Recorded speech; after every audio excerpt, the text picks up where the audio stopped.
ॐ भूर्भुवः स्वः तत्सवितुः वरेण्यं भर्गो देवस्य धीमहि धियो यो नः आज के प्रचोदयात्। जो टॉक है उसके लिए भदौरिया साहब का बहुत बहुत शुक्रगुजार हूँ कि वो आज अपनी एक टॉक दे रहे हैं और एक ऐसी चीज पे दे रहे हैं जो कि मानव की या मनुष्य की जो प्रॉब्लम्स है हम लोग की जो प्रकृति से रिलेटेड उसके बारे में बता रहे हैं कि कैसे हमारे को परेशान कर सकती हैं और अगर हम नेचर के साथ खिलवाड़ा करते रहे।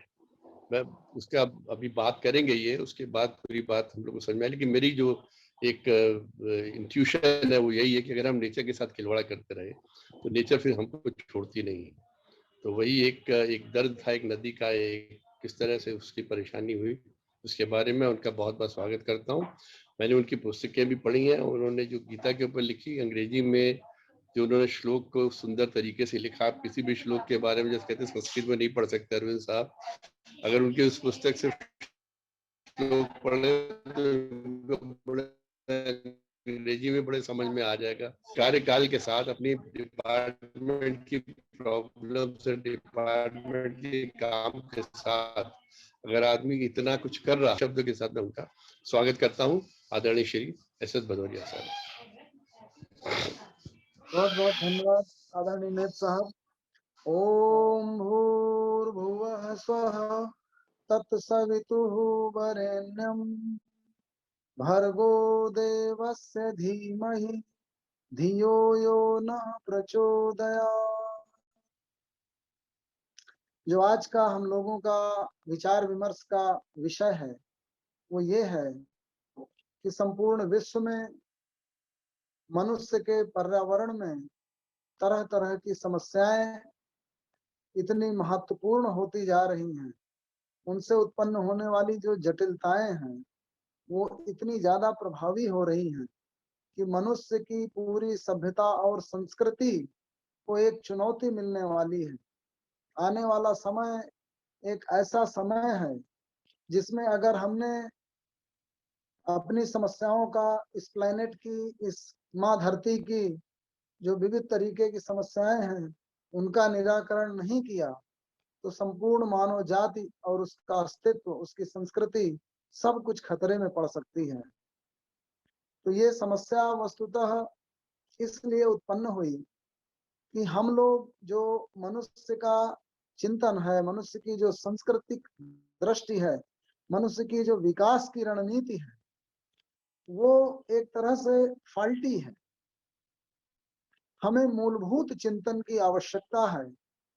वस्तुतः जो भारतीय सांस्कृतिक और विकासात्मक दृष्टि थी वो एक काल से ही समग्र पर्यावरण को अपने अंग के रूप में स्वीकार करके चलती थी। लेकिन जो पाश्चात्य जीवन शैली आई, जो उपभोग पर आधारित है,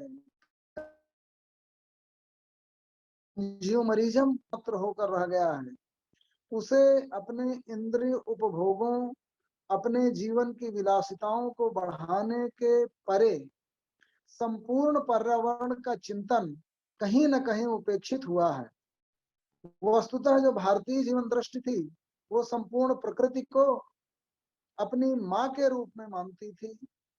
जो साहचर्य, सानिध्य, सह अस्तित्व के उदात्त दृष्टिकोण थे, उन दृष्टिकोणों को कहीं न कहीं उपेक्षित किया गया और जो यूरोप की उपभोक्तावादी, विलासितावादी जो सांस्कृतिक जीवन दृष्टि थी, आर्थिक दृष्टि थी, वो इतनी ज्यादा प्रभावशाली हो गई कि हम लोगों ने अपने घर बार, अपनी विलासिता की वस्तुएं, सामग्री, इस तरह से अपने विविध उद्योग धंधे, परिवहन के जो साधन बनाए उसमें हम अपने पर्यावरण को भूल गए और उसको उपेक्षित करने लगे।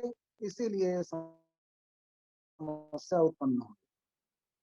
तो मैं आरंभ ऋग्वेद की कुछ ऋचाओं से करना चाहता हूँ जिससे हमें पता चले कि जो हमारे पूर्वज थे उनकी दृष्टि कितनी विशाल थी।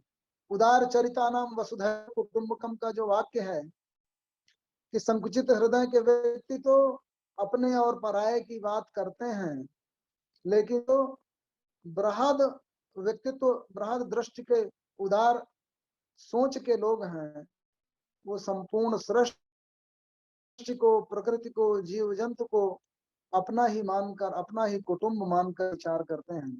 तो हमारे भारतीय संस्कृति में जो हिंदू धर्म दर्शन, सनातन धर्म दर्शन रहे, जैन दर्शन रहे, बौद्ध दर्शन रहे, उन्होंने प्रकृति और पुरुष के उदात्त साहचर्य को और उसके महत्व को समझा और ऐसी विकास की रणनीति नहीं बनाई जिससे हमारा पर्यावरण प्रदूषित हो।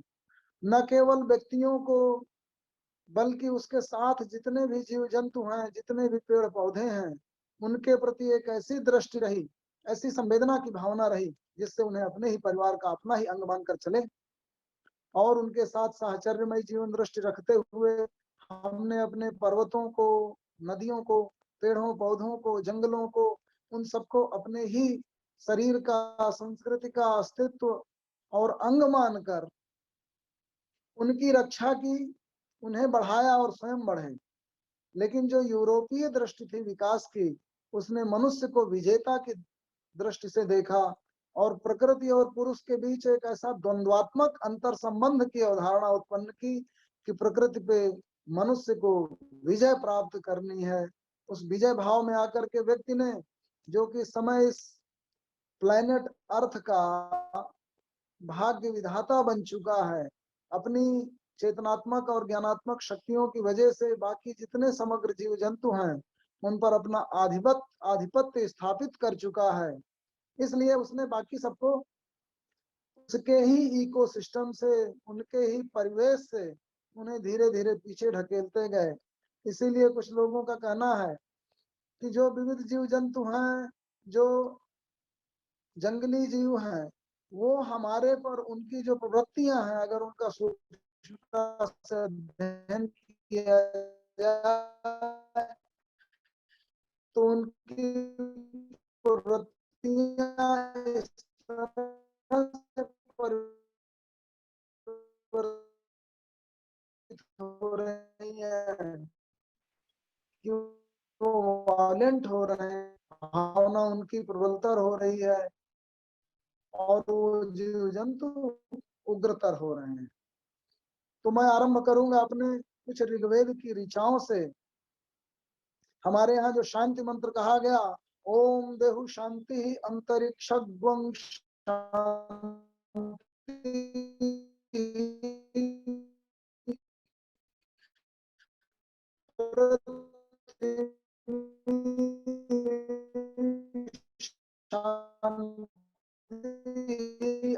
आप शांति ओषि ब्रह्म। संपूर्ण प्रकृति और परिवेश को अपना ही अंग माना गया। ये जो देवलोक है, अंतरिक्ष लोक है, वो समग्र पृथ्वी, समग्र औषधियां, समग्र पर्यावरण शांतिमयी हो जाए, विकासमयी हो जाए, अपनी जीवन से परिपुष्ट हो जाए, ऐसी अवधारणा के साथ हमारे वेद वेदांगों की का आरंभ होता है।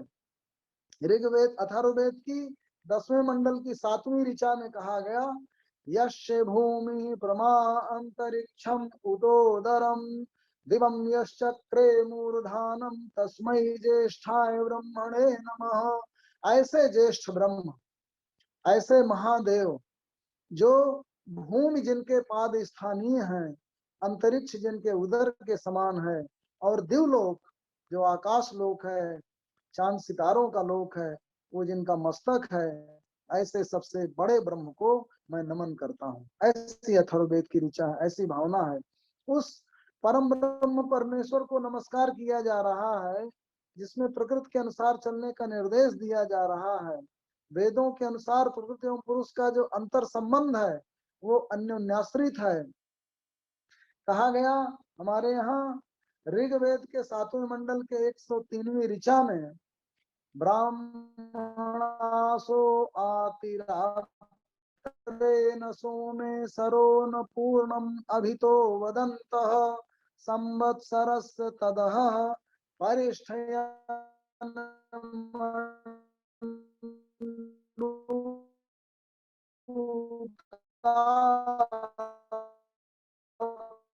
प्रावृषीणम बभूव।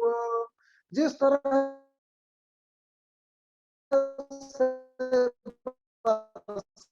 बरसात के समय में जब तालाब भर जाता है तो मेढक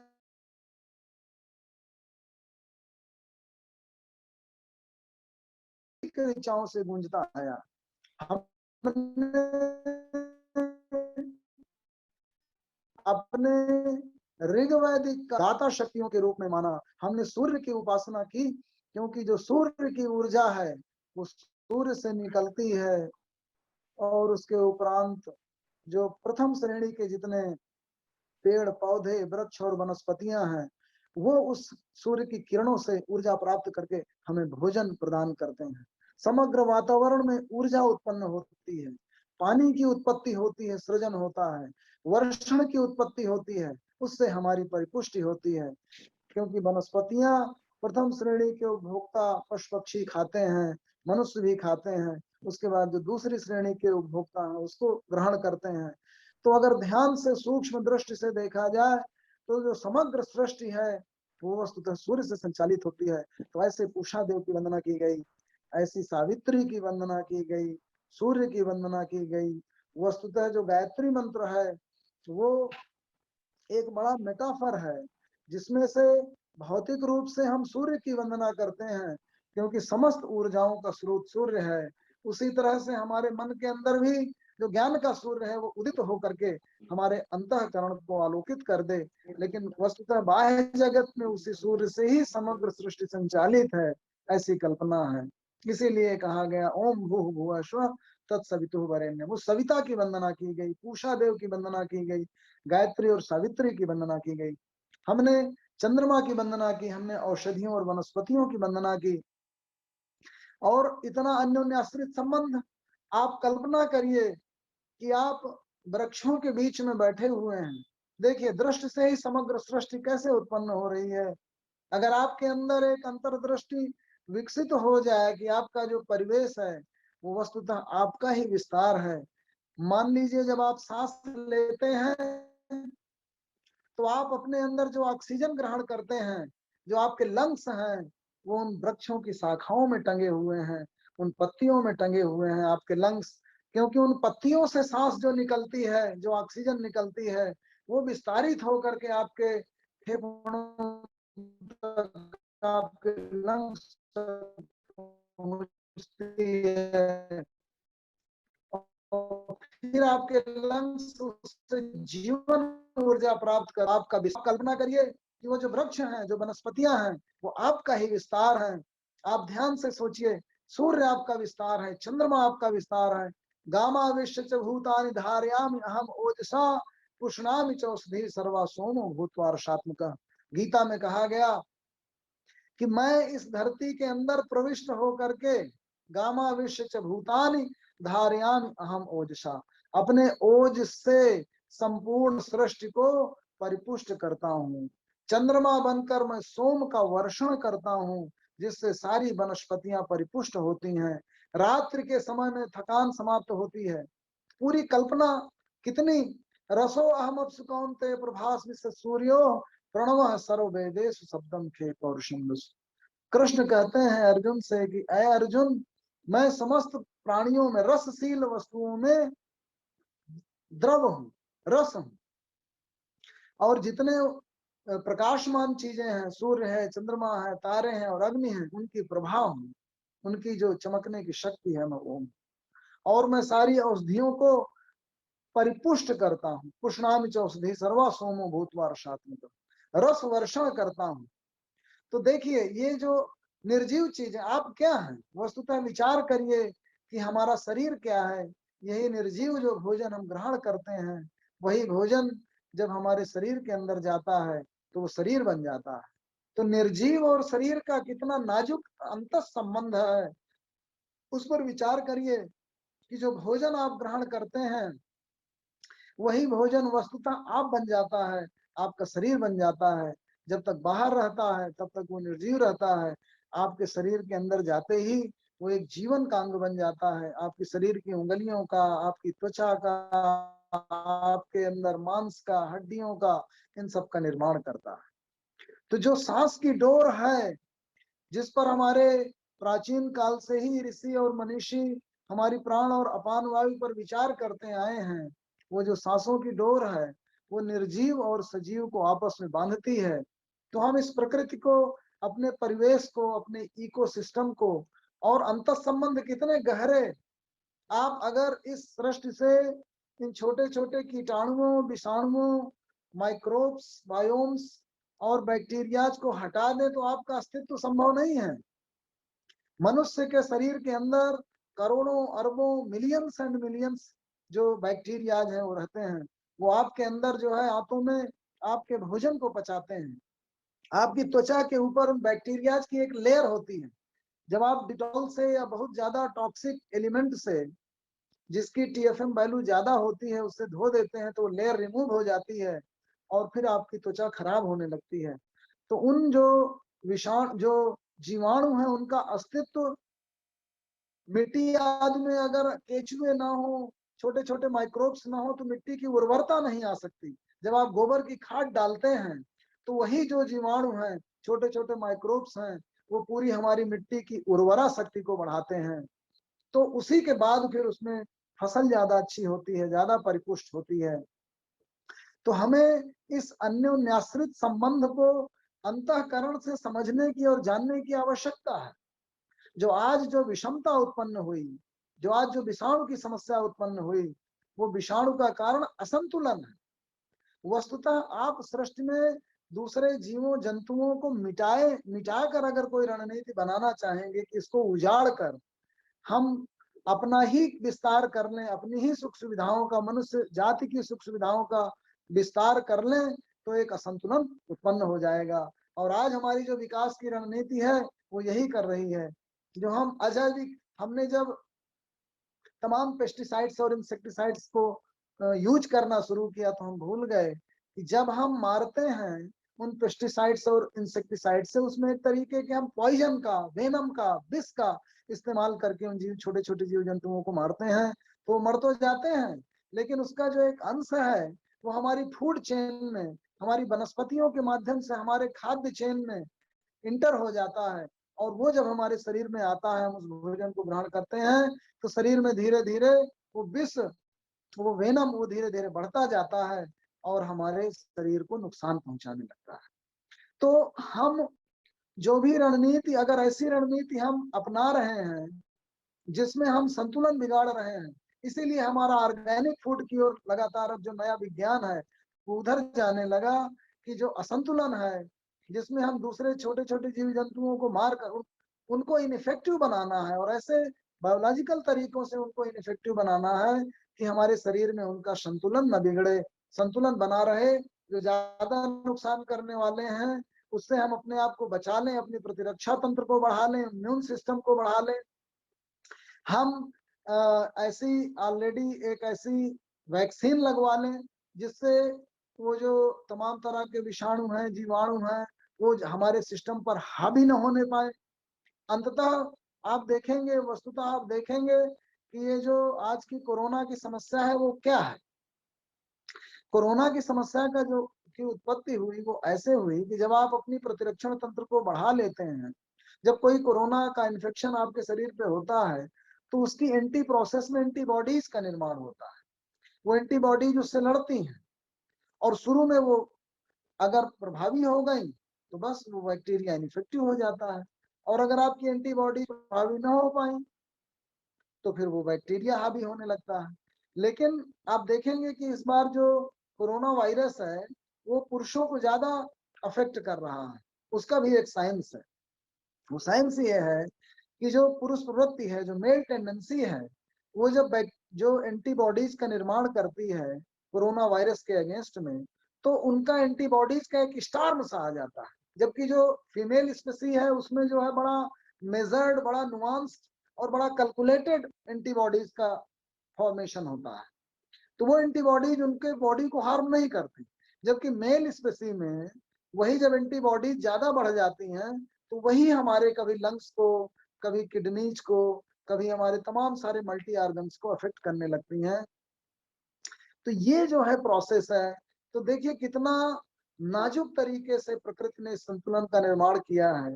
तो हमें अपनी रणनीति में अगर हम भूल जाते हैं, हम उस संतुलन को अपने प्रकृति में तरह तरह के जीव जंतुओं के, वनस्पतियों के सह अस्तित्व को भूल जाते हैं, अपनी ही विलासिताओं और अपनी ही मानव की कंज्यूम करने वाली इस तरह की चीजें यूज करते हैं जो पर्यावरण के संतुलन को बिगाड़ती हैं, तो समस्याएं उत्पन्न होती हैं।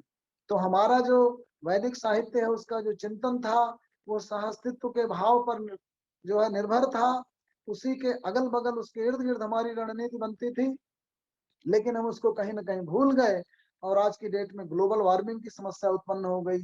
हमने वायु प्रदूषण उत्पन्न कर दिया, जल प्रदूषण, हमारी नदियां प्रदूषित हो गई, हमारी मृदा का प्रदूषण हो गया, ध्वनि प्रदूषण हो गया और ये समस्याएं उत्पन्न हो गई।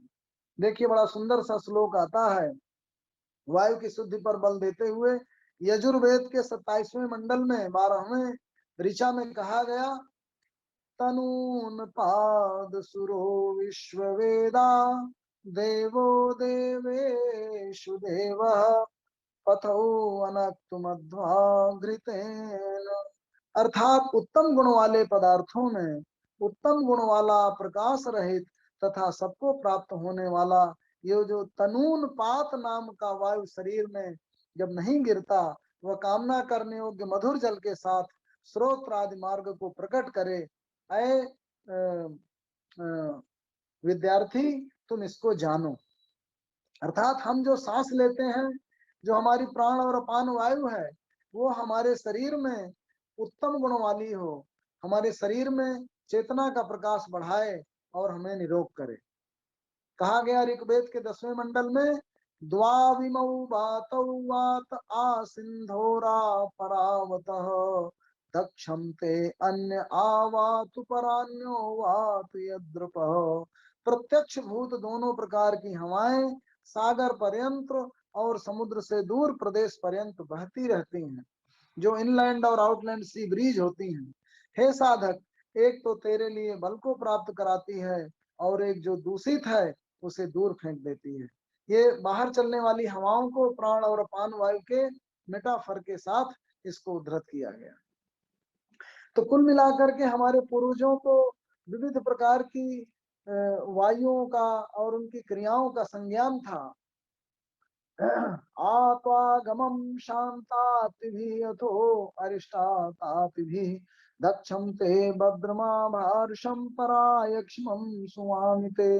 अर्थात यह जानो कि शुद्ध वायु तपेदिक जैसे घातक रोगों के लिए औषधि रूप है। हे रोगी मनुष्य, मैं वैद्य तेरे पास सुखकर और अहिंसा कर रक्षण में आया हूँ। तेरे लिए कल्याणकारक बल को शुद्ध वायु के द्वारा लाता हूँ और तेरे जीर्ण रोग को दूर करता हूँ।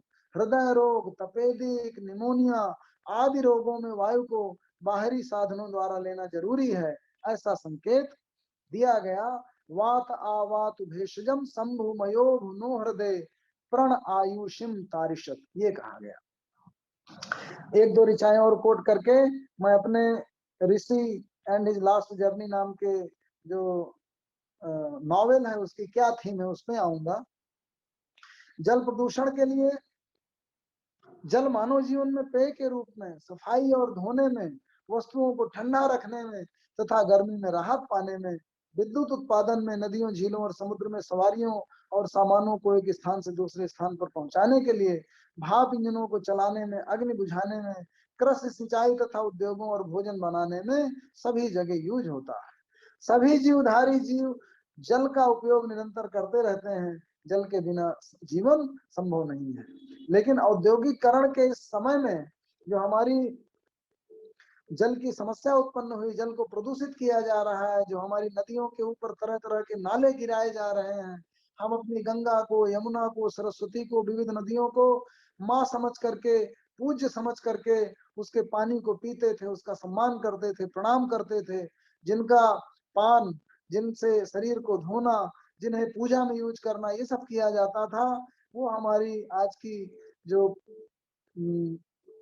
बिना किसी चिंतन के जिस तरीके से नाले गिराए जाने लगे, जो पानी प्रदूषित किया जाने लगा, वो हमारी जो दृष्टि थी, जो उनके प्रति पूज्य दृष्टि थी नदियों के प्रति, उसको कहीं ना कहीं इग्नोर करती है और हमारे उपभोक्तावादी दृष्टिकोण को ही बढ़ाती है। उसके प्रति देखिए चिंतन किया गया हमारे अथर्ववेद के तीसरे मंडल की 12वीं ऋचा में, जहाँ पे व्यक्ति अपना ग्रह आदि बनाए, वहां क्या करे, इमा आपः भराम्य यक्ष्मा यक्ष्मना शनि ग्रहानुप्रसिदाम्यमृतेन सहाग्निगाः। अच्छे प्रकार से रोग रहित तथा रोग नाशक इस जल को मैं लाता हूँ।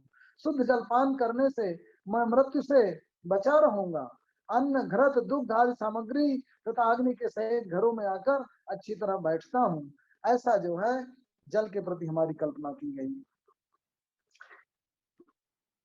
ध्वनि प्रदूषण और उसके निदान के लिए मां भ्राता भ्रातारम छन्मा स्वसारम स्वसा शम्यंच सब्रता भूतवा वाचम मदद भद्रया। अर्थात भाई भाई से, बहन बहन से अथवा परिवार में कोई भी एक दूसरे से द्वेष न करे।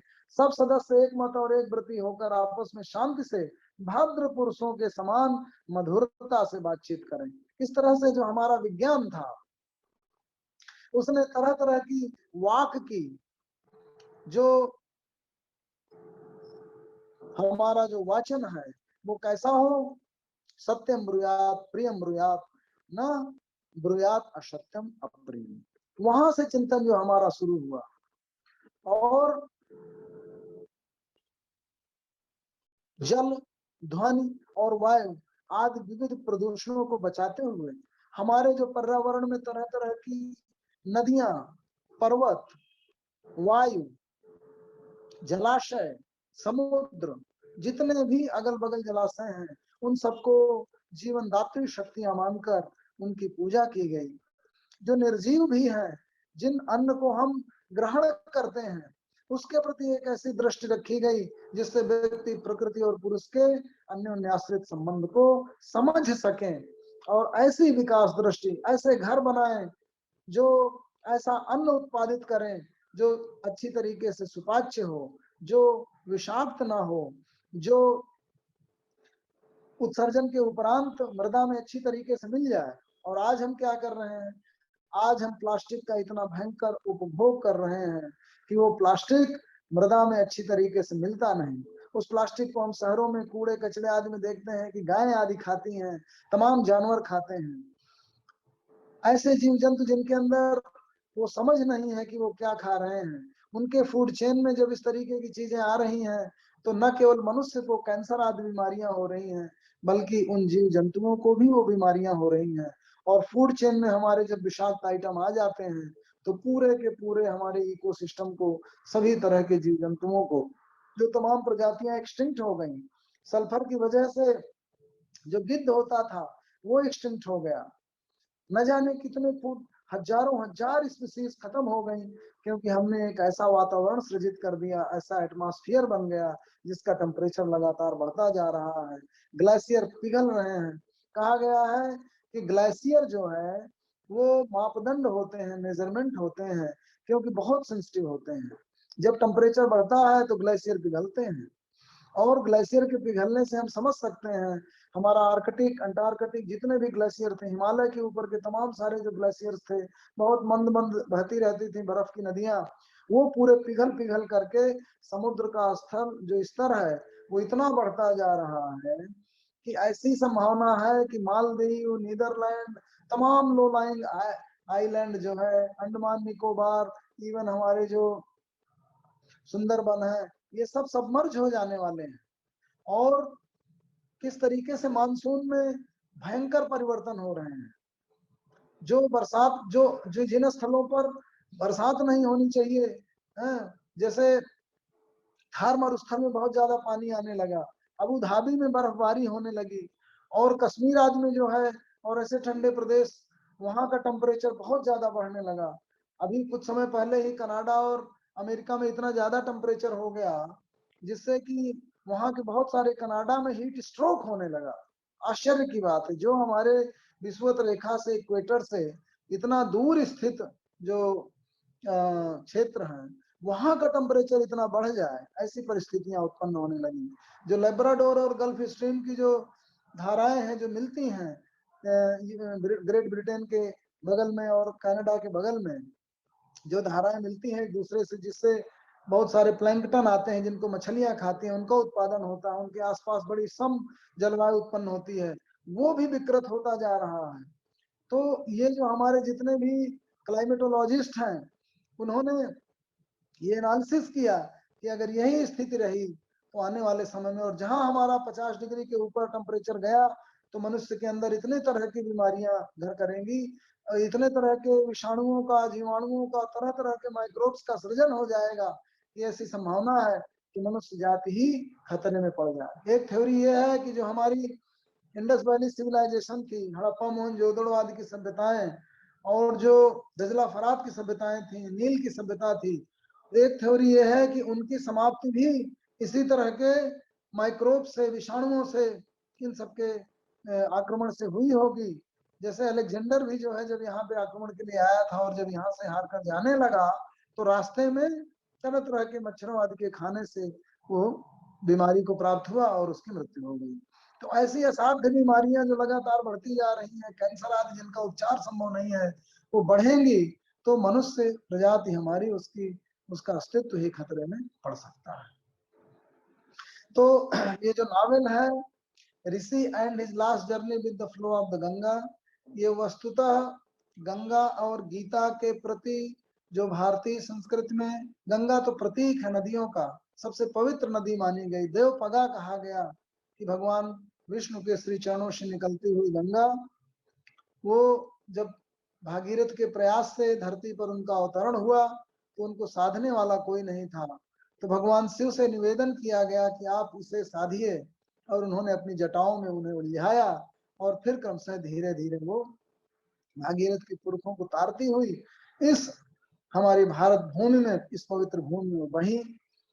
और आज की डेट में अगर आप देखेंगे तो 50 करोड़ लोग, जो जहां से गंगा का उद्भव होता है उस स्थान से लेकर पूरा उत्तर प्रदेश, बिहार, कलकत्ता और उसका जो भी बंगाल, बांग्लादेश और जो भी उसका जो कैचमेंट एरिया है, उसके जल से जो विविध कृषियों का उत्पादन होता है, जो जीव जंतु पलते पोसते हैं, पूरी हमारी जो उत्तर भारत की सभ्यता और संस्कृति है वो गंगा पे ही आधारित है। और लगभग 50 करोड़ लोग जो है वो डायरेक्टली और इनडायरेक्टली उस गंगा से अभिसिंचित होते हैं, उनका जीवन चलता है। और पूरे प्लेनेट की पॉपुलेशन जो है वो लगभग 7 अरब अगर मानी जाए तो 1/12 की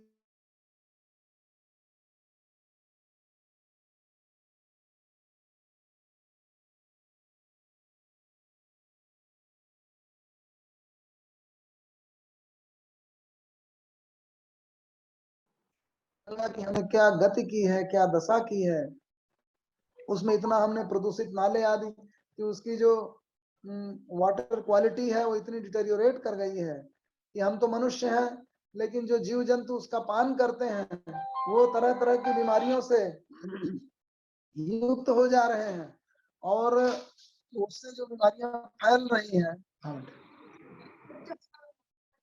हाँ, तो तरह तरह की जो बीमारियां फैल रही हैं तो उसका बेसिक कारण यह है कि गंगा के जल को हमने पूरी तरह से प्रदूषित कर दिया है।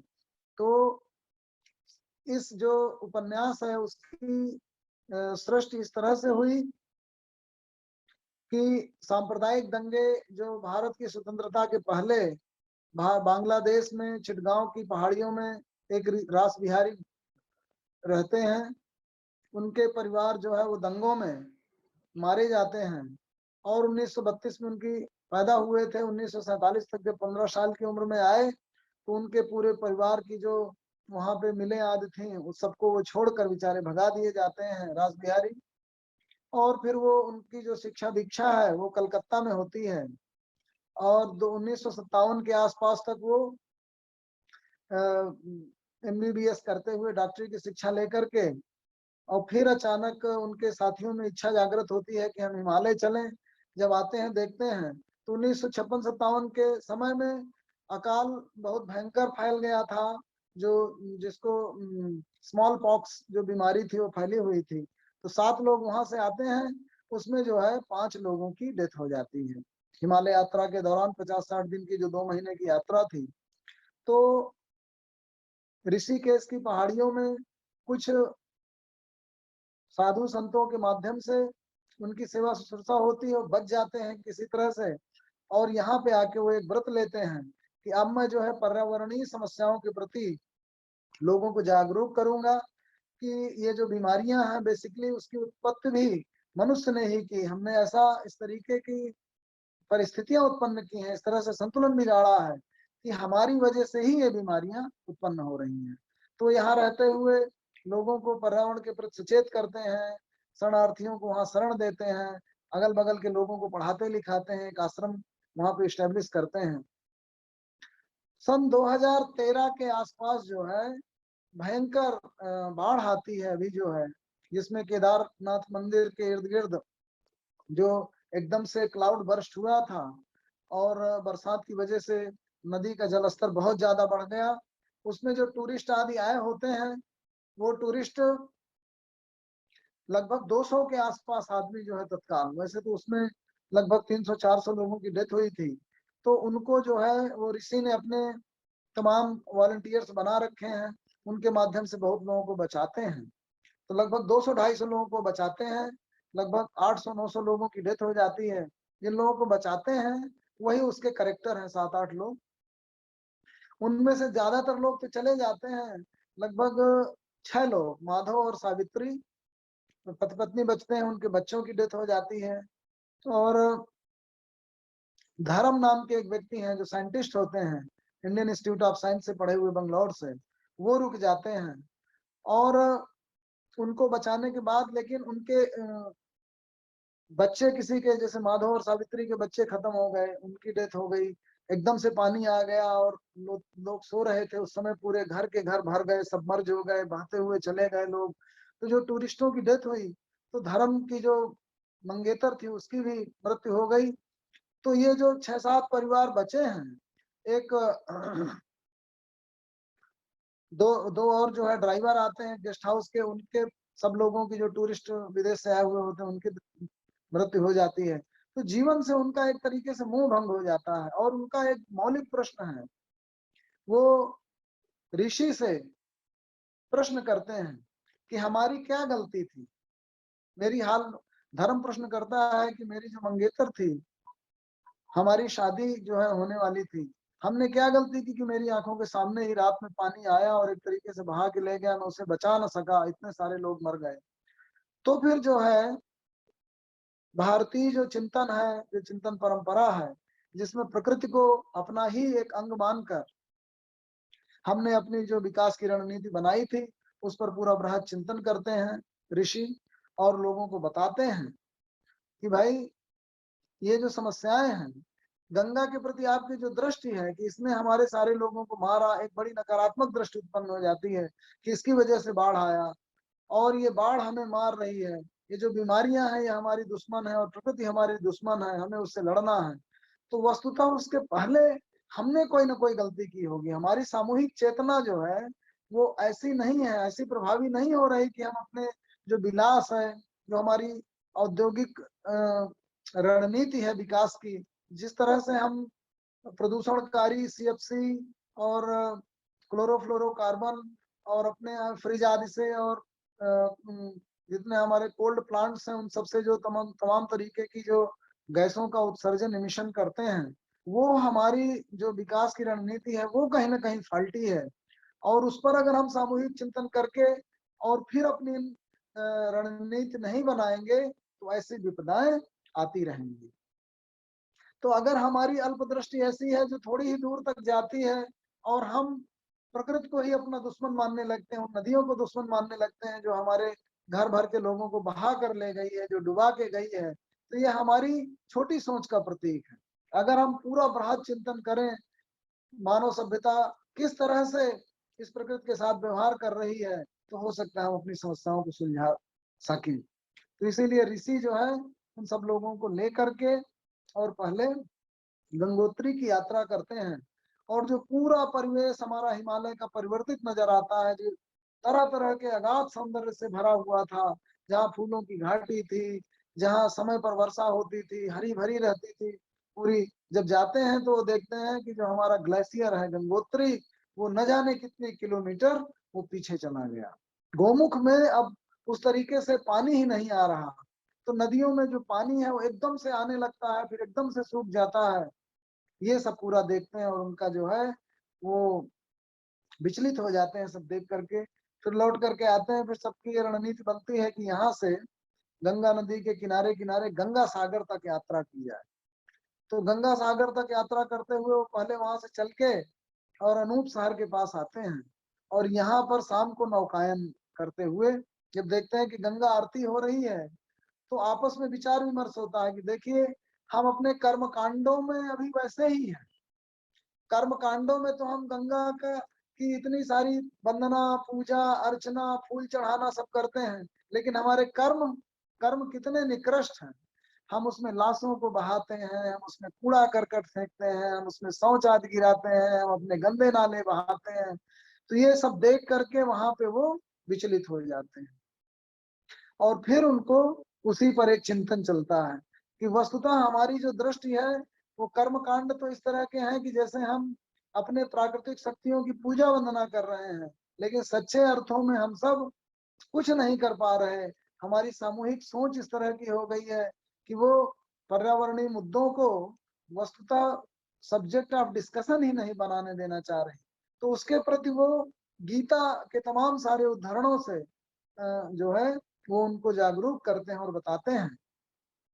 तो ऋषि कहते हैं, गीता के श्लोक, गीता के 3 अध्याय के 14वें श्लोक से उदाहरण करते हुए, अन्नाद भवन्ति भूतानि पर्जन्यादन्न संभवः यज्ञाद भवति पर्जन्यो यज्ञ कर्म समुद्भवम्।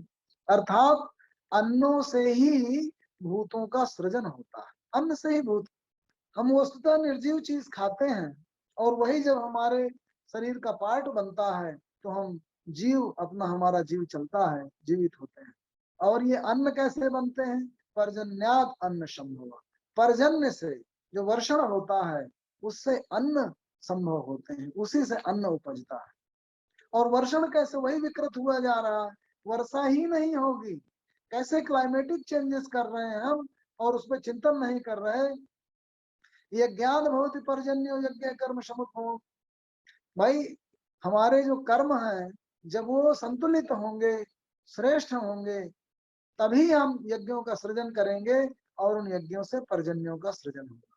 तो ये जो पर्जन्य है, जो ऊर्जा का वर्षण है, जो बरसात का वर्षण है, जो ऐसी शक्तियों का, ऐसी जो प्रकृति की विविध विविध शक्तियां हैं, वो हमारे अन्नों का सृजन करती हैं। तब वो संतुलित रूप से सृजन करेंगी जब हमारे कृत्य संतुलित होंगे। हमारे कृत्य ही जब असंतुलित हो जाएंगे तो समग्र प्लेनेट का जो वातावरण है, जो समग्र प्लेनेट की क्लाइमेट है, वो बदलती जा रही है। क्यों? क्योंकि हमारे कर्म जो है वो विकृत हो गए हैं। एवं प्रवर्तितम चक्रम, कृष्ण ने वार्न कर दिया उसी समय अर्जुन को, एवं प्रवर्तितम चक्रम नानुवर्तियत एवया अघायु इंद्रिया रामो मोघम पार्थ जीवन।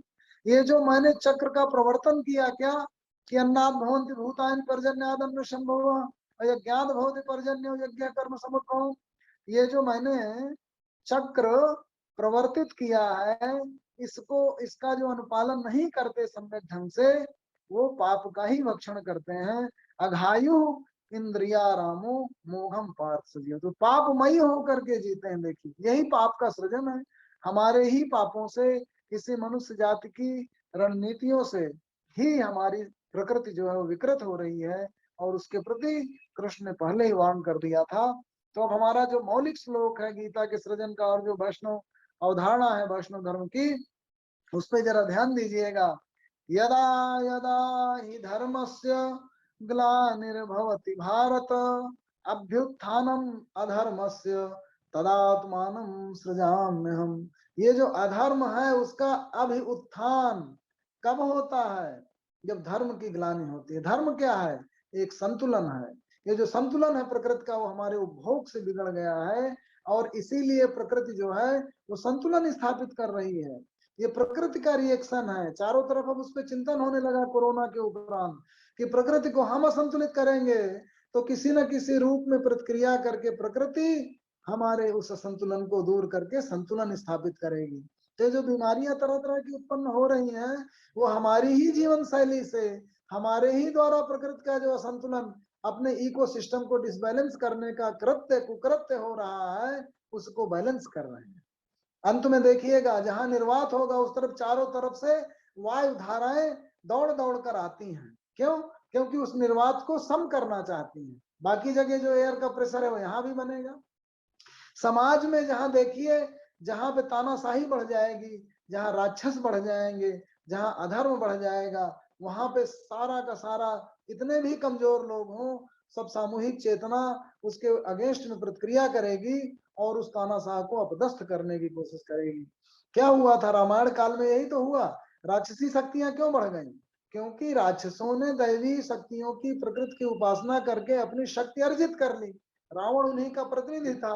रावण, ताड़ुका, सुबाहु, मारीच, ये सब जो उपभोगमय शक्तियां, जो भयंकर उपभोग, चारों तरफ से सोने की लंका, क्या है इतना इतना जब एकत्रीकरण हो जाएगा, वेल्थ का जो अकुमुलेशन है वो इस तरह से कुछ हाथों में सिमट जाएगा, तो क्रांति होगी और अपदस्थ करेंगे, सोने की लंका जला दी जाएगी और काली पड़ जाएगी, नष्ट हो जाएगी। वही तो हो रहा है।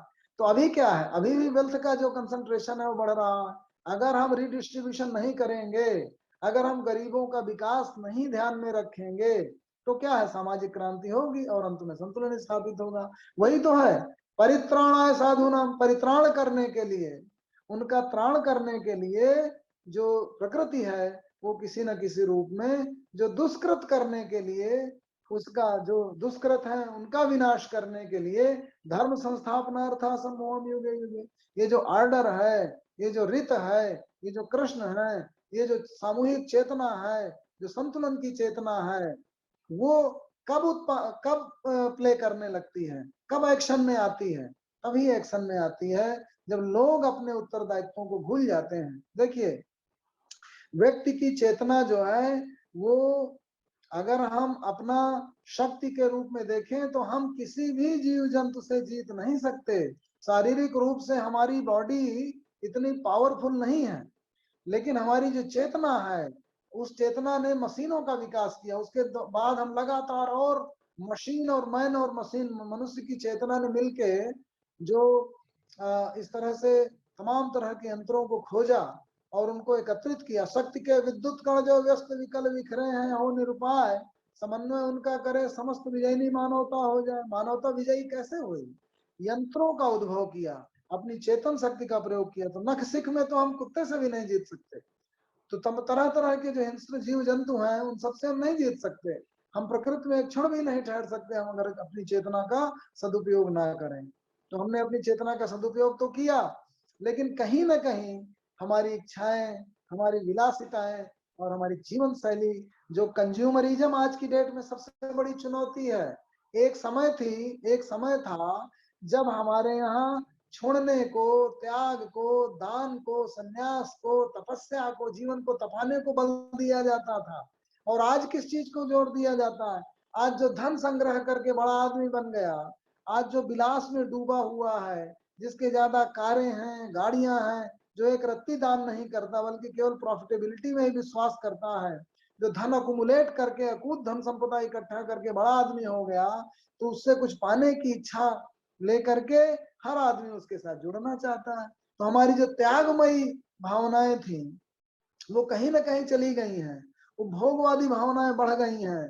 हम सिर्फ चापलूसी और चाटुकारिता करना चाहते हैं, वेल्थ का कंसंट्रेशन हो रहा है। तो हमारी जो जीवन शैली है उसका जो परिणाम है वो प्रकृति के किसी न किसी विरोध और विद्रोह के रूप में आ रहा है।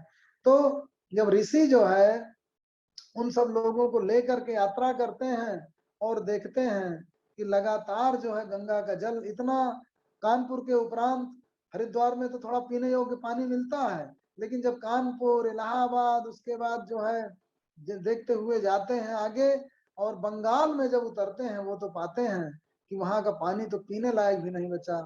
जीव जंतु जो अगल बगल के जंगलों से आकर के पानी पीते हैं तो उनका स्वास्थ्य खराब हो रहा है। तो मनुष्य का तो खराब ही हो रहा है, मनुष्य तो आरओ लगा लेगा, लेकिन जो जीव जंतु उस पानी को उपभोग करते हैं उनकी क्या स्थिति दशा होगी, ये देख करके वो ऋषि बड़े ही क्षुब्ध हो जाते हैं उन्होंने सारा गीता का ज्ञान, बनारस में जाते हैं वहां पे अपने शिष्यों को सब चारों तरफ उस त्यागमयी संस्कृति को, दान को, तप को, उस सबके महत्व को समझाते हुए अपने शिष्यों को गीता और गंगा का और उसकी महानता का, उसकी उपयोगिता का और उसकी आज की प्रासंगिकता का, सबसे बड़ी का प्रासंगिकता आज की यही है कि नदियों के प्रति हम गंगामय दृष्टिकोण। न्यूजीलैंड ने अपनी एक नदी को, वहां पे कोर्ट में पूरा विवाद चला, उसको जो है सजीव मान लिया। न्यूजीलैंड के कोर्ट ने एक नदी को सजीव मान करके आर्टिफिशियल ज्यूरिडिकल पर्सन की उसको कैटेगरी प्रदान की। और हम अपनी नदियों के प्रति क्या दृष्टिकोण है? ऐसा उपभोक्तामय दृष्टिकोण कि उस पे सारा अपशिष्ट पदार्थ बहा रहे हैं। अपनी माँ का हमने ये हाल कर दिया है, हम गीता का उपदेश भूल गए हैं।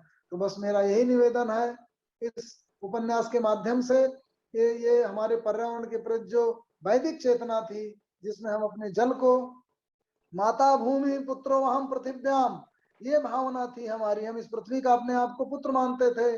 शिला भूमि अश्मा पांसु सा भूमि संधृता धृता तस्य हिरण्य वक्ष से पृथिव्या अगरम नमः। हम उस भूमि, चट्टान, पत्थर और मिट्टी से बनी हुई इस पृथ्वी को हिरण्य गर्भा मानते थे, उसकी पूजा करते थे। पैर भी जब रखते थे तो उससे पहले क्षमा प्रार्थना करते थे कि ऐ मां पृथ्वी कराग्रे वस्ते लक्ष्मी कर मध्य सरस्वती कर मूले तो गोविंद प्रभाते कर दर्शनम। और पृथ्वी को हम विष्णु पत्नी नमस्तुभ्यम पाद स्पर्शम क्षमस्व में, हम इसको विष्णु पत्नी मान करके, हे माँ मैं अपना पैर तुम पे रखने जा रहा हूँ, मुझे क्षमा करना, ऐसे भावों से हमारा प्रभात होता था। और हम जो है उस सब भावनाओं को भूल करके उपभोगमय जीवन दृष्टि की ओर, पाश्चात्य जीवन शैली से जो खींचे हुए चले जा रहे हैं, उसके प्रति हमें सचेत होने की आवश्यकता है, नई पीढ़ी को सचेत करने की आवश्यकता है। और मैं अंत में इस बात के बाद अपनी वाणी को विराम देना चाहूंगा, जिसमें कहा गया कि पृथ्वी एवं वनस्पतियों में प्रदूषण की रोकथाम के लिए यस्यामन्नं व्रीह्यवयो यस्यायमा पंचकृष्टयः भूम्यै पर्जन्य पत्न्यै नमो अस्तु वर्षमेध से। भोजन और स्वास्थ्य देने वाली सभी वनस्पतियां इस भूमि पर ही उत्पन्न होती हैं। पृथ्वी सभी वनस्पतियों की माता और मेघ पिता है, क्योंकि वर्षा के रूप में पानी बहाकर यह पृथ्वी में गर्भाधान करता है। अथर्ववेद के 12वें मंडल का पहला सूक्त है। इसके साथ अपनी वाणी को विराम देता हूँ और बस ये निवेदन करता हूँ कि हम लोग अपनी संपूर्ण प्रकृति के प्रति, अपने वायुमंडल के प्रति, जलमंडल के प्रति, पृथ्वी के प्रति, समस्त जीव जंतुओं और वनस्पतियों के प्रति ऐसी जीवनमयी एक सांस्कृतिक और एक आध्यात्मिक दृष्टि विकसित करें, जिसमें हम उसे अपना अंग समझें, इन सभी जीव जंतुओं के प्रति सहृदय होकर के और इनका परिरक्षण करें, तभी हमारा कल्याण होगा। नहीं तो समग्र मानवता कोरोना जैसी बीमारियों का सामना करती रहेगी और उसका कल्याण कभी ना हो पाएगा। प्रणाम। आदरणीय डॉक्टर एस एस भूदेव साहब जी को बहुत बहुत धन्यवाद। आज आपने ऋषि और गंगा प्रभाव के साथ उसकी अंतिम यात्रा भारतीय दर्शन के दृष्टिकोण से पर्यावरणीय समस्याओं का व्यंग्यावलोकन बहुत ही सुंदर तरीके से किया। अब लगता है कि हमें उस पुस्तक को भी पढ़ना चाहिए जिस पुस्तक को आपने बताया है, उसकी भी मतलब कॉपियां कम से कम हमारे जो जूम के मेंबर्स हैं उनको तो उपलब्ध करा ही दीजिएगा साहब। तो मतलब कम से कम उनके पास तो पहुंच जानी चाहिए ताकि वो अपने तो और आपका जो अंतिम इसका जो पार्ट होगा वो 23 अगस्त को होगा, मतलब 23 अगस्त में आपको होगा। और प्रश्नकाल में तो कोई वैसा बनता नहीं मेरे ख्याल से। आदरणीय मैं सबसे पहले तो मैं सबको अनम्यूट कर देता हूँ ताकि कोई व्यक्ति अपना बोलना चाहे तो वो बोल सकते हैं। मैं अभी सबको अनम्यूट करता हूँ, अपना अनम्यूट करके बोल सकते हैं। सबसे पहले इनका आया सब एस सी सिंह साहब का कि बहुत सुंदर रचना, वर्तमान परिवेश के ज्वलन समस्याओं का मूल कारण के साथ व्यंगम स्पष्टीकरण व सम्यक समाधान हेतु शास्त्र व विज्ञान सम्मत प्रशंसनीय व्याख्या। भदौरिया साहब को कोटिस नमन। तो मैं तो बल्कि कहूँगा सिंह साहब आप प्रकट हो जाइएगा और प्रकट होकर कुछ अपना बोलिएगा। कहाँ पर हैं आप सिंह साहब, आइएगा। ऐसी सिंह साहब। हाँ बिल्कुल सर, आपके शब्दों में प्रकट है सर। कोटिस नमन हम भदौरिया साहब को कहते हैं या जितना सम्यक उन्होंने चिंतन जो अपना रचना किया है, कि मतलब हमारी पुरानी सभ्यता से लेकर के मान के चले कि वहां से लेकर के और प्रेजेंट में जो प्रॉब्लम हम लोग फेस कर रहे हैं, इसका विज्ञान सम्मत और प्लस हमारे सारे शास्त्रों का भी आपने उदाहरण दिया, ऋग्वेद का भी दिया, यजुर्वेद का भी दिया, अथर्ववेद का भी दिया, गीता के भी सारे सूत्रों को आपने दिया। और सूत्रों के हिसाब से तो आज का जो समय है वो यही आवश्यकता है कि जो विज्ञान सम्मत हो उसको हम अध्यात्म से प्रतिपादित करें और अध्यात्म को विज्ञान सम्मत बनाएं, ताकि इसको समग्रता में जब तक हम समस्या और समाधान दोनों नहीं रखेंगे तब तक वास्तव में निराकरण नहीं हो पाएगा। जो बुद्धिजीवी वर्ग है वो चिंतन करने के लिए मजबूर हो जाए कि कहीं न कहीं हमारी गलती तो है, और शॉर्ट साइटेडनेस अगर हमारे अंदर रहेगी तो दूरगामी परिणाम हमारे लिए, हमारे परिवार के लिए, हमारे समाज के लिए खराब ही आएगा। तो सर ये जो आग्रह अभी हम लोगों के तरफ से अरविंद शर्मा साहब ने किया है, तो ये भी हमारा रिक्वेस्ट था कि कम से कम सॉफ्ट कॉपी अगर मिल जाएगी तो थोड़ा सा हम लोगों को लर्न करने में ज्यादा। सर अपनी साउंड खोल लीजिए, आदरणीय भदौरिया साहब अपनी साउंड खोल लीजिएगा, आपकी साउंड बंद है, भदौरिया साहब की साउंड बंद है। यस जी जरूर, मैं सारी प्रतियां लगभग 50 प्रतियां मैं आदरणीय शर्मा साहब के यहाँ पहुंचा दूंगा। कल ही हमारे चौबे जी परिंदे प्रकाशन के जो एग्जीक्यूटिव संपादक हैं वो कल आपके पास 50 प्रतियां पहुंचा देंगे। बहुत देखिए, बहुत सुंदर, मतलब thank you so much sir, thank you so much. और हमारे बीच में आदरणीय आर्यन पांडे साहब भी हैं, वो भी कैसे लग रहा है कुछ बोलना चाहते हैं। आर्यन पांडे साहब मुस्कुरा रहे हैं साहब। प्रणाम सबको, प्रणाम। डॉक्टर भदौरिया साहब को असल में संस्कृत का कीड़ा होने से तो मुझे रहा नहीं जा रहा मेरे से कहने के लिए, प्रशंसा करने के लिए। मैंने विषय जब सुना तो मुझे ऐसा लगा कि ये जैसे आपने उपन्यास की बात करी, तो जो शुरुआत की आपने शांति पाठ से और फिर यजुर्वेद के 27/12 मंत्र से, जिसमें तनून अपाद अस्य अग्नि ही ऋषि हैं, उसमें लिखा पथो अनक्तु मध्वा घृतेन, बहुत अच्छा लगा जब आपने अथर्ववेद की बातें की। लेकिन मुझे शुरू में ऐसा लग रहा था कि आप शास्त्रों के उन उद्धरणों को देना चाहते हैं जहां प्रकृति संरक्षण की बात कही, बिल्कुल ठीक। उसी समय मेरे दिमाग में आया था कि ये अन्नाद भवति भूतानि क्यों नहीं बोल रहे हैं। तो आप ये देखिए कि अंत में जाके जब आपने अपने उपन्यास की बात रखी, बहुत ही सुंदर मुझे लगा कि देखिए उपन्यास से क्या होता है कि रुचिकर चीज हमारे सामने आती है। जब हम केवल शास्त्रीय बात करते हैं, जैसे आपने शुरू के पोर्शन में कहा, तो केवल शास्त्र को जानने वाले ही उसको ग्रहण करते हैं। लेकिन जब आपने उपन्यास की बात कही कि रास बिहारी है, उसमें एक नायक है, फिर वो केदारनाथ जी की भी विपत्ति का आपने जिक्र किया, फिर वहां से लेके वहां नीचे तक जाने की बात कही, फिर आपने आरती की बात कही, तो आपने कर्मकांड पे सामाजिक क्रांति की बात भी करी, कर्मकांड पर भी चोट की, उसका अपना महत्व है। लेकिन ये भी आपने कहा कि अपने विनाश करता हम स्वयं हैं। हम जितने भी, मैं तो हरिद्वार का निवासी हूँ, हरिद्वार के आगे चलते ही जब पूरा टाउन का पूरा मेला उसके अंदर पड़ता है, नहर के अंदर, तो किस तरह की दशा होती है मेरे सब देखिए। और शासन उसका कुछ नहीं कर पड़ा। नमामि गंगे के नाम से कितना बड़ा प्रोजेक्ट चल रहा है। एनी हाउ, यज्ञ हमें करने चाहिए, हमें प्रकृति के प्रति सतर्क भी होना चाहिए। आपने सामूहिक चेतना की बात की, और ये बात बहुत अच्छी कही कि आपने दोनों चीजों को लेके चले कि हम अपने भुंजते ते त्वगम पागम ये पचंत्यात्म कारणात्, वो हम लोग पाप ही खाते हैं जो अपने लिए ही सब कुछ करते हैं, दूसरों का ध्यान नहीं रखते। तो मुझे लगता है कि एक अच्छे उपन्यास की दृष्टि से डॉक्टर एस.एस. भदौरिया साहब का बहुत प्रशंसनीय, और शास्त्र को बताने के लिए बहुत ही अच्छी बात, बहुत अच्छा संदेश। बस बात क्या है, जो आपके मन में भी मेरे ख्याल से पीड़ा होगी कि ये व्यावहारिक रूप में होना चाहिए, उतरना चाहिए। तो हम क्या कर सकते हैं? हम तो छोटी छोटी इकाई हैं। तो आपने प्लास्टिक की बात पे भी टच किया, आपने प्रदूषण की बात पे भी टच किया, यज्ञ के बारे में भी कहा। तो हम जो कुछ कर सकते हैं, मेरा मानना यह है, हम अपनी इकाई के रूप में जो सफाई रख सकते हैं, जो प्रदूषण में सहायता कर सकते हैं, वो करें। और सरकार को तो करना ही चाहिए बड़े स्तर पर जो कुछ भी है। एनी हाउ, बहुत ही अच्छा संदेश, आपको बधाई, प्रशंसनीय। बहुत बढ़िया। और पांडे साहब, हमारे पास 50 प्रतियां आ रही हैं, उसमें आपको भी मिलेगी सर। हम आएंगे आपके पास देने, और चाय भी पियेंगे आपकी। अवश्य अवश्य, स्वागत। देखिए हमारे साहब भदौरिया साहब ने कितनी बढ़िया व्यवस्था कर दी है। 50 चाय की व्यवस्था कर दी साहब आपने हमारी। और हमारे बीच में जब तक नैब साहब कुछ नहीं बोलेंगे तो साहब वो मेरे ख्याल से कुछ आ जाएगा नैब साहब हमारे। बात पूरी नहीं होगी बिना नैब साहब के। नैब साहब पहले तो मुस्कुरा हंसेंगे, उससे ही सारी बात खत्म हो जाएगी।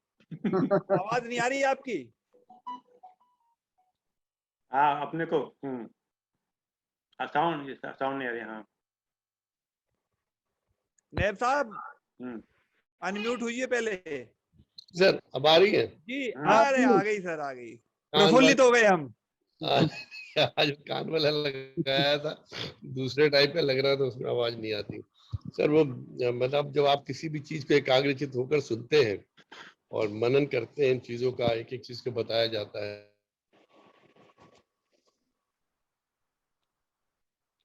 आवाज साहब का नेटवर्क प्रॉब्लम आ गई। नहीं आप नेटवर्क के सिंह साहब आज कह सकते हो, आप हेल्थ सेंटर में ही प्रॉब्लम नहीं है, आप ही के यहाँ प्रॉब्लम है।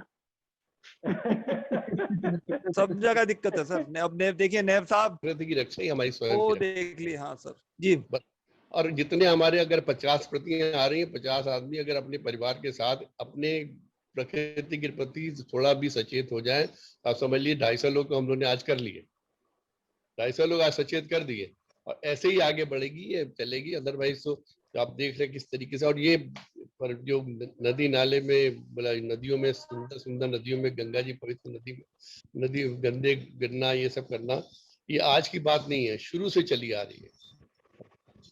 जब ये उपन्यास लिखा गया है आज से 50 साल पहले, तब भी ये था, आज भी है, और ये सब चलता रहेगा सर इसी तरीके से, जब तक कि हम इस पे रोक।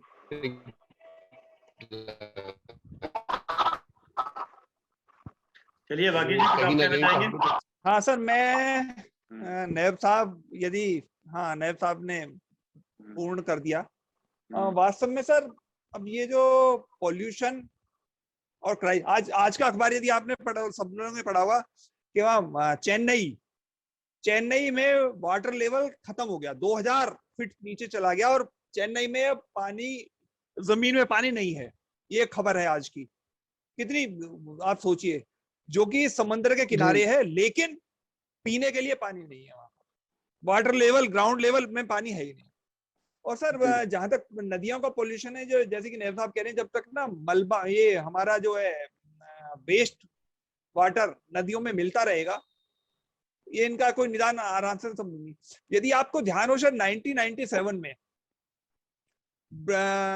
यहाँ पर वृंदावन, मथुरा वृंदावन के साधुओं ने एक रैली निकाली थी, मतलब एक पद मार्च किया था दिल्ली सुप्रीम कोर्ट के लिए या पार्लियामेंट के लिए, कि हमारे जो ठाकुर जी हैं, कृष्ण भगवान, वो जिस नदी में, यमुना को इतना पवित्र माना जा रहा है और उसमें इतनी गंदगी है, तो इसका निदान कैसे हो? क्योंकि हमारे ठाकुर क्या दिल्ली वालों की या बीच के रास्ते वालों के सबके मूत्रों से और इनसे गंदे पानी से नहाएंगे? तो उसके ऊपर मैं थोड़ा सा आपका समय लूंगा।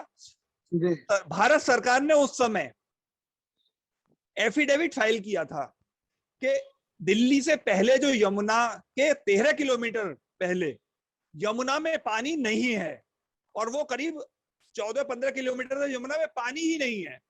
और ये जो पानी आ रहा है, ये सब दिल्ली और एनसीआर, मतलब उस तरफ के पीछे हरियाणा और दिल्ली के नालों का ही पानी है जो यमुना में आता है। ओरिजिनली यमुना का पानी बीच में हरियाणा से पहले सब ले लिया जाता है। तो आप खुद सोचिए कितने, ये तो विश्व स्वास्थ्य संगठन से और इनसे ये पैसे लेते हैं गंगा की, यमुना की सफाई के, लेकिन होता क्या है, जब ताजेवाला से पानी छूटता है या हथनीकुंड से पानी छूटता है तो यमुना साफ हो जाती है। अदरवाइज कुछ भी नहीं किया जा रहा। बहुत शोचनीय बात है सर। और ये ऑन ओथ सरकार ने कहा था कि यमुना दिल्ली से पहले कुछ स्थानों पर यमुना में पानी फ्लोइंग नहीं है, मतलब बह नहीं रही है। बाद के नालों का जो वेस्ट वाटर है वही आके यमुना में आ रहा है, जो कि यमुना को आगे पुनर्जीवित कर रहा है। कितनी गलत बात है। चलिए बहुत बढ़िया। हमारे बीच और में इसीलिए सर, नैब साहब, मैं तो बस यही, वो दुष्यंत कुमार का फिर आप कहेंगे कि शेर आ गया है, हो गई है पीर पर्वत सी पिघलनी चाहिए, इस हिमालय से कोई गंगा निकलनी चाहिए, तेरे दिल में ना सही तो मेरे दिल में ही सही, हो कहीं भी आग लेकिन आग जलनी चाहिए। अब हमें कुछ मिलके एक ऐसा प्रयास करना पड़ेगा सर कि जिससे कि ये ना पर्यावरण के लिए, देखिए धीरे धीरे धीरे गाजियाबाद में भी अरविंद भाई साहब के आसपास राजनगर में कुछ इलाके हैं जहां पर जो कुछ बहुत से लोग हैं जो वास्तव में पर्यावरण के लिए लगे हुए हैं, हरियाली के लिए, पानी के लिए। विक्रांत हैं एक एडवोकेट, वो इसके हिंडन के सफाई के लिए लग रहे हैं। जहां जहां नाले जुड़ते हैं सहारनपुर से लेके गाजियाबाद तक के बीच में, उनको सबको बंद करवाते हैं। लेकिन ये सब प्रयास है, ये मतलब भागीरथ प्रयास है, और कभी ना कभी इसमें बहुत ज्यादा सिंसियरली सब लोगों का जब तक इसमें सहयोग नहीं होगा ये नहीं होगा। राइट भागी जी, मैं 2 बातें कहना चाहूंगा अगर आप परमिट करें मुझे। जी जी जी जी। एक थॉट है, गुरुदेव का थॉट है, हर एक ने सामने वाले को दोषी, अपने को निर्दोष ठहराया।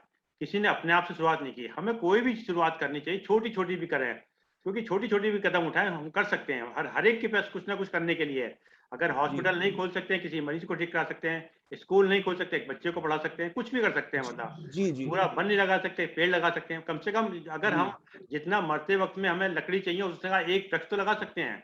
बिल्कुल। एक ही और विशेष बात है बुजुर्ग साहब, इस समय विशिष्ट समय चल रहा है। विशिष्ट समय में विशिष्ट व्यक्तियों को विशिष्ट कार्य करने हैं। विशिष्ट समय में विशिष्ट व्यक्तियों को विशिष्ट कार्य करने पड़ेंगे, और हर व्यक्ति कर सकता है सर। आज चिंतन करे, कर सकता है सर। क्या मैं क्या धुरेंद्र चतुर्वेदी साहब कुछ कहना चाह रहे हैं सर? ये धुरेंद्र चतुर्वेदी साहब कुछ बोलना चाहेंगे? आपने कुछ लिख तो दिया, खैर या लिखा हुआ पढ़ लिया आपका? चलिए वही पढ़ लेते हैं। स्वस्ति पंथा अनुचरम, क्योंकि नैब साहब ने कहा है कि पढ़ना जरूर। स्वस्ति पंथा अनुचरम सूर्या चंद्र शोभित पुनः धरता अदता जानता संगमे मही की भावना से ओतप्रोत सुंदर उद्बोधन उपन्यास रहे में एवं प्रभावमय है। पाठक पूरे दृश्य के साथ घूमता है, बातें चितबदलती हैं। धन्यवाद ये आपको धन्यवाद दे रहे हैं बता साहब। और किसी को कुछ कहना हो तो सब देख लीजिएगा, वरना बहुत जल्दी आप लोगों के लिए पुस्तकें आ रही हैं और उसकी व्यवस्था कर दी जाएगी साहब। चलिए, और किसी को कुछ बोलना है तो बोल सकते हैं सर। कभी ये ना कहें कि मैं दिया भदौरिया साहब को, लेकिन आपको पढ़ने में जितनी परेशानी हुई उसके लिए मैं हृदय से आपका बहुत आभारी हूं। भाई आपने कहा था पढ़ना जरूर है आपको, मैं क्या करूं। ऐसी भी वो बड़ी क्लिष्ट हिंदी है, वो संस्कृत नहीं है। मैं पढ़ देता हूं उसको, लेकिन क्लिष्ट हिंदी है। नैब साहब बिल्कुल मैं पढ़ देता हूं। स्वस्तिपंथाम अनुचरेम सूर्यचंद्राम साविव पुनर्दहता अग्नता जानता संगमे मही। अब नेब साहब को अच्छा लगा होगा। जय हो, जय ना। संस्कृत को ज्यादा लिरिक जो है किसी भाषा में नहीं है, बहुत सुंदर लिरिक है इसका। पांडे जी ये बात वास्तव में, ये जो ना अरविंद भाई साहब पहले तो अवॉइड ही करते थे, ये तो कुछ मैंने और कुछ नैब साहब ने कहा है पढ़िया तो कीजिए, बड़ा आसान है, तो कम से कम पढ़ने तो लगे sir. We should appreciate. Arvind Sharma ji तो हमारे वो है, मूल है, प्राण है। नहीं सर, कुछ भी नहीं। मेरा अस्तित्व आपके बगैर कुछ नहीं है। छाया का अस्तित्व जो है शरीर से होता है। छाया क्या करेगी? संस्कृत का अपना आनंद है। भदौरिया साहब ज्यादा जानते हैं इस बात को, और हमें एससी सिंह साहब, संस्कृत तो बहुत ही आनंदमय। आनंद वास्तव में अगर देखा जाए तो 1 घंटा जो बड़ा आनंद आता है सब, आप सब लोग को सुनते हैं, समझते हैं, बहुत आनंद आता है। चलिए, जब कोई व्यक्ति कोई भी कहना चाहे तो कह लीजिएगा, कहीं ऐसा ना कहने कि साहब आपने मुझे मौका नहीं दिया। अनम्यूट करके बोल सकते हैं साहब, कोई भी बोल सकते हैं।